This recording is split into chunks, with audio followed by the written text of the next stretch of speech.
Hey there, cats and kitties. I am the Blues Man, Johnny Blues, and with this video, I'll be discussing my thoughts on episode 7 of the anime series Myriad Colors Phantom World, and this is easily my favorite episode of the series thus far. I really thoroughly enjoyed it from beginning to end, even though it was definitely skirting the line as this series tends to do of goofiness and everything like that.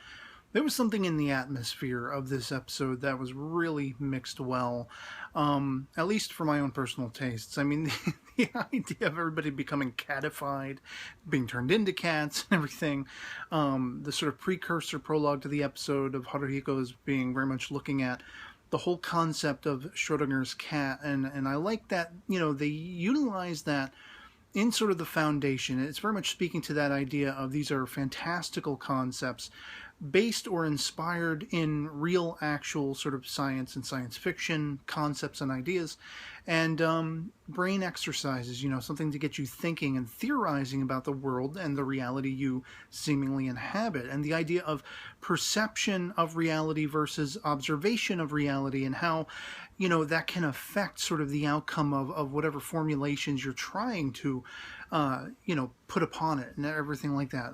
It's very much down to perception and how we perceive reality. It's very much, you know, some have argued it's just brain chemicals and how our brains interpret things, and it's not necessarily, you know, what you see in the physical world isn't necessarily what it is. And I like that they just sort of nudge you along with these ideas. Very much is this series about putting that sort of seed in your brain. And if you're kind of, you know, open to those ideas, if you're maybe motivated by being captivated by science and theory and, you know, all these kind of fantastical things, I mean, a lot of quantum mechanics and everything, and, you know, I'm no aficionado on it at all.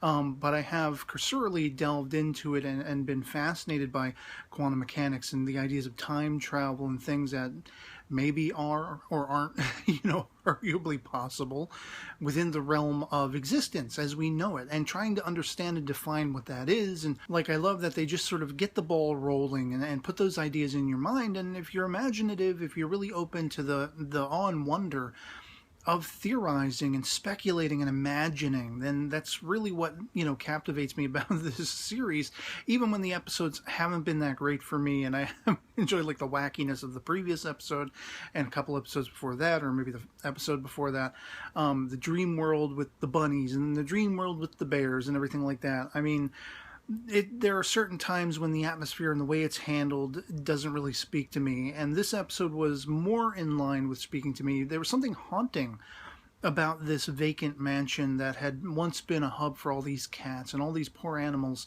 had to be culled, had to be gotten rid of because of just how detrimental this, you know, place falling to pieces, being a very sort of dangerous place to be, especially for kids from the school and all that kind of stuff, hanging out and potentially harming themselves. And so they closed it off, and it was very much, I like in the spiritual sense, it's tapping into the idea of places and, you know, sort of inanimate objects possessing spirit energy of some type, of whether an extension of their former owners, or, you know, the cats that inhabited this place. Very much was this phantom embodying the persona of a cat and influencing everyone around it, because it longed just to, you know, not stand vacant anymore, just to have attention, to have somebody filling its space, and to feel alive and to feel, you know, sort of the emotions and the whole essence of life and living from all these kids that, you know, by the end of this episode, I love the fact that they're fixing the place up, cleaning it up, and now they're going to turn it into like a hangout for these kids. Like, you know, they didn't have to destroy this particular phantom. This was another way of dealing with that whole phantom thing, you know, what is going on, you know, the yokai and all that kind of stuff. You can appease it and you can satisfy it, and it doesn't have to be necessarily destructive in the outcome.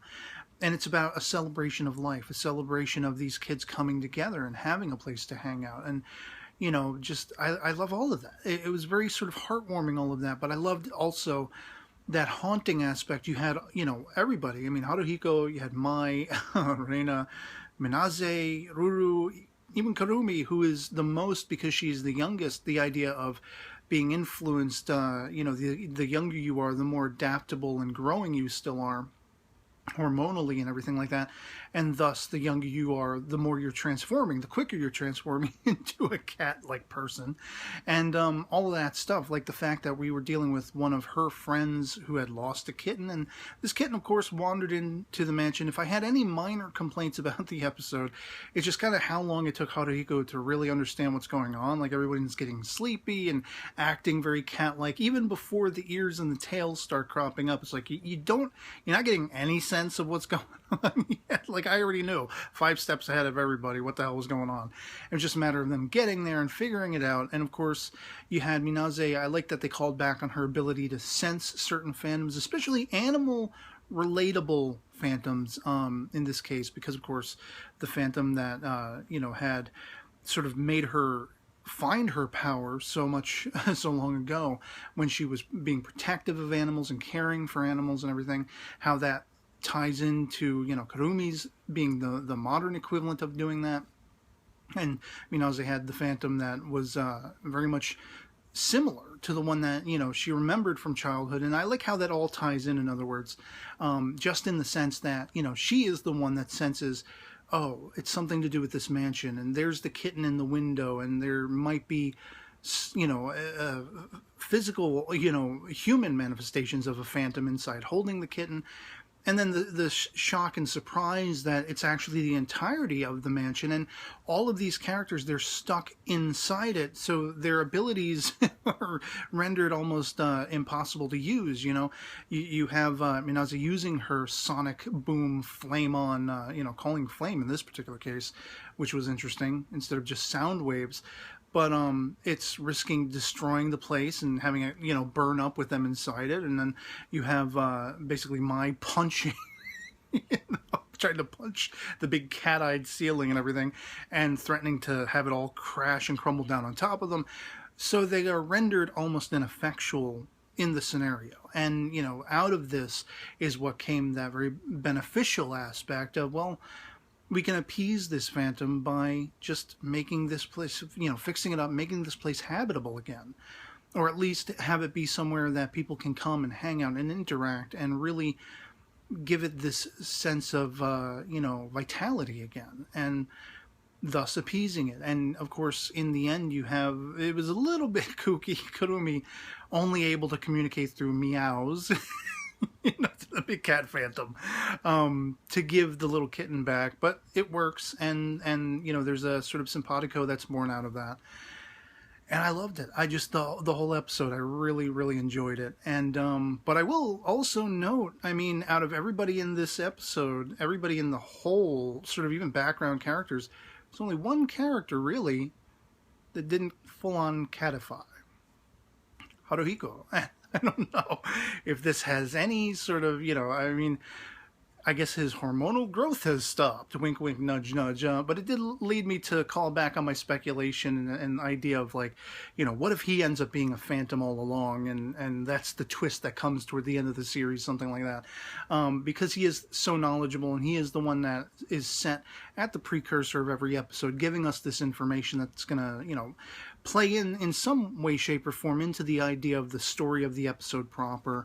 And he's always kind of on the outside. He's always on the edge, the crust, if you will, of the outside of the goings-on. He is interactive, and he is a part of things, but there's so much of it that, while they do say there are people who haven't been so quickly catified and everything like that, we're seeing everybody with cat ears and cat tails and purring and, speaking in meows and all this kind of stuff. He's the only one, other than Ruru, who's not being seemingly affected at all.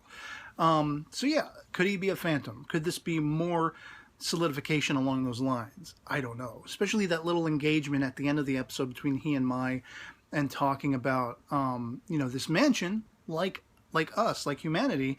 Maybe there's a whole lot of interesting, mysterious stuff going on inside that we don't know. Don't judge a book by its cover. There's more to the story. I don't know. I'll leave that for you guys to contemplate. Think about whether it's exciting to you or not. Let me know in the comments below what you thought of episode 7 of Myriad Colors Phantom World. I thoroughly enjoyed it. It's my favorite episode so far in the series, as I say. And can't wait to see where we go from here. Hope we will eventually tap into what Ruru's story is, if there is one, and what other sort of science fiction, quantum mechanics theories they're gonna, potentially take inspiration from in the episodes to come, the few that we have left to us. And just enjoying the series, enjoyed the hell out of this episode, and love to hear from you. Love having that conversation. Even if our POVs happen to disagree, if you didn't like this episode, let me know all the reasons why. So otherwise, that'll be pretty much it for me on this. Hope this video finds you well, and I'll catch you all later. Peace.